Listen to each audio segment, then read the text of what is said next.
Hello and welcome to the show. I'm your host, Jack Canfield, and my guest today is Christy Maggio, who is dedicated to creating access to equal education and employment opportunities around the world. And for over 20 years, she watched many children fail and feel inadequate merely because they didn't fit into the traditional way of learning. And as a result, she chose to take action, and she founded the Maggio Multicultural Academy. And she's also the author of the award-winning book, Follows and Likes. Is this all that I'm worth? Welcome to the show, Christy. Thank you so much for having me. I'm so excited to be here. Well, it's my pleasure to have you here. So let's start by telling our audience a little bit about your background and how you came to do what you're doing now. So I've been in education for over 20 years, and I originally was an Italian teacher in the United States, and I taught at some different universities as well, University of Virginia, Syracuse University, Ohio State, and I ended up going into middle school and high school and in more urban areas, and I just felt like so many children just did not really fit into the way that the system was working. And I always volunteered for the alternative ed programs or after school detention because I really wanted to work with those kids. And it just seemed like after a while, I just kept on spinning my wheels and like it just wasn't really working. So I got my administrative degree. And I decided that I wanted to differentiate myself because I wasn't really getting any interview opportunities. So I said, I'm going to go to the Dominican Republic for a year. I'm going to perfect my Spanish. And then I'm going to come back and go inner city. And maybe then when I'm fluent in Spanish, maybe they'll accept me better because I'm bilingual.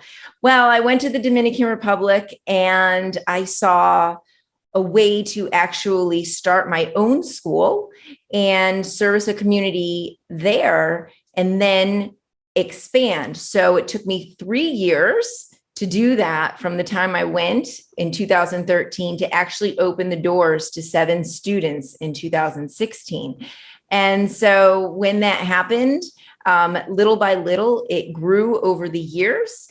And in 2020, COVID kind of, took the sales out of a lot of people, but it also allowed me to focus more on the virtual side of everything. And so when I was able to do that, I figured out, wow, I can have the best of both worlds. I can have in person, but then I can also have virtual learning and help more children around the world that can't access quality education to be able to have a program that is accredited also through the United States that provides them with a foundation in entrepreneurship, as well as a specialization in computer technology, so that when they graduate high school, if they can't afford to go to college, then they can automatically go and start get a job because now, COVID did a lot of things that weren't good, but it also served a lot of great things. And one of them is making the world a little bit smaller through the connection of the internet. And so now if you have a laptop and a signal, you can pretty much work from anywhere, just like we're doing right now. And so that was the most exciting thing for me. And so I am just starting this whole new program in the coming school year for schools, for homeschooling kids. And plus we'll be doing many other countries around the world as the years continue. So I'm really excited about it. It's very exciting. You're making a huge difference internationally. And I agree with you. COVID has made all of us, it's opened up the world to us because people don't have to travel. They can travel in the internet and get to where we are and reach everyone anywhere. Now, you've written this wonderful book called Follows and Likes. Is this all that I'm worth? What are you wanting to achieve through the book? So when this came to my mind, I was doing a radio show here in Punta Cana. And then I decided that I was going to change it to a podcast because I really came to this moment where I read, where I was reading your book, The Success Principles, Think and Grow Rich, Napoleon Hill, and then The Science of Getting Rich by Wallace D. Wattles. And the three of them at the same time make a huge impact on someone. And I'm sitting there thinking, like, why didn't I know this when I was younger? And because I don't want young kids, teenagers to struggle to get to the age of 42, like I was when I got to that moment of reading them, being like, this is really earth shattering. I said, okay, I can take some of these ideas and thoughts. And at that point in time, I watched the movie The Social Dilemma and how social media is really taking a negative toll because all these kids are at home, they're on social media.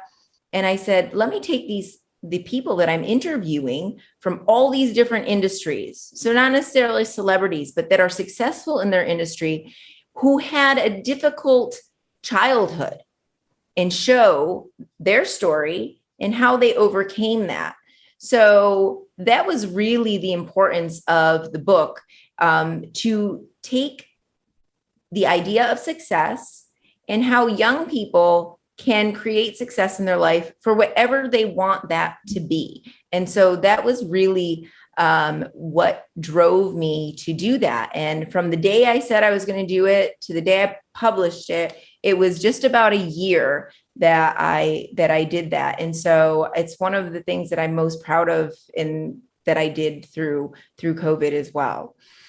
Yeah, I think what you're addressing is a huge challenge. You know, kids are so locked into social media and all the negative impact it has. And so addressing that in a way and also bringing all those success principles in is really valuable. I love the when you said, you know, why didn't I learn this sooner? You know, why the world should be teaching me this stuff. Mm-hmm. Now, one of the things you say in your work is it's not hard work, it's heart work. Nothing is ever hard when it comes from the heart. Tell us more about that. I just get so often people are like, you work so hard, you work so many hours, don't you get tired?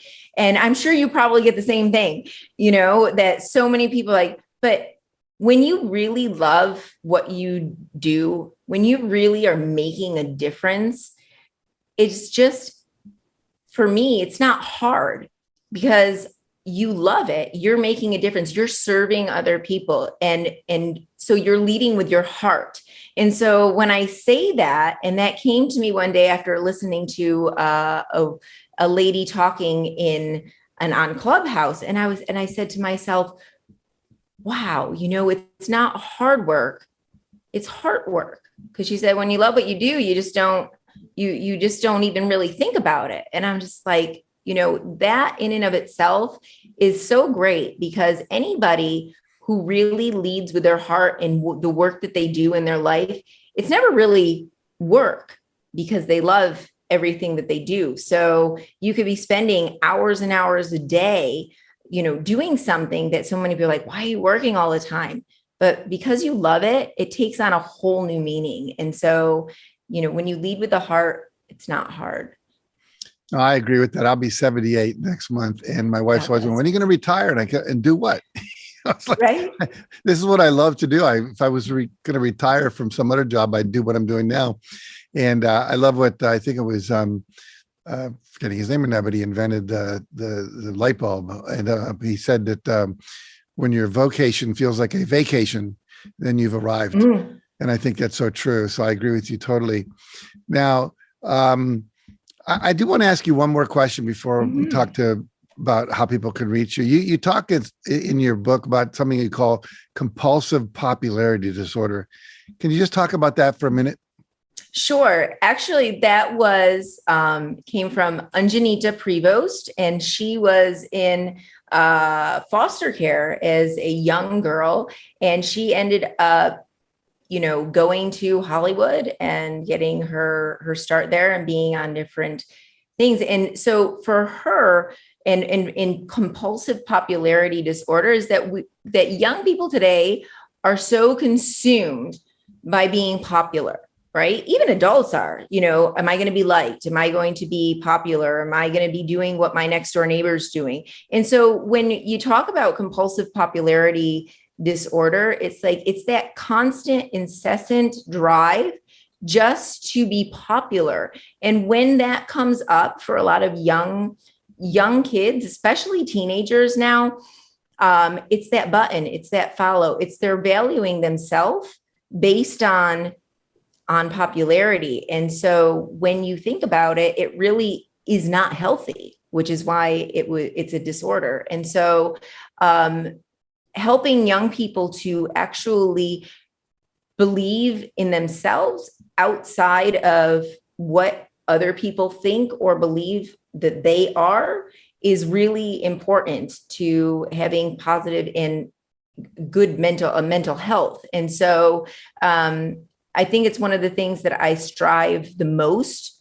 to do with young people and even some adults is that who really cares what other people think about you? You can't really control that, but do you believe in yourself? And I struggled with that a lot as a young person because I always felt that everybody was thinking other things about me, but they weren't. I was thinking that they're thinking that. They weren't actually even thinking that, right? And so I think that's really the important part of compulsive popularity disorder and helping kids get away from that. That's great. Well, I think it's so true. And we see it in adults as well as kids, as you say. And that's a lot of what your book is about. If people want to learn more about your book and your school and your online programs, how do they get in touch with you? Where do they go? Sure. You can get the book on Amazon or Barnes & Noble. And if you want to learn more about the school, you can go to maggiovirtualacademy.com. If you want to find out anything about our foundation, you can go to maggiomulticulturalfoundation.org.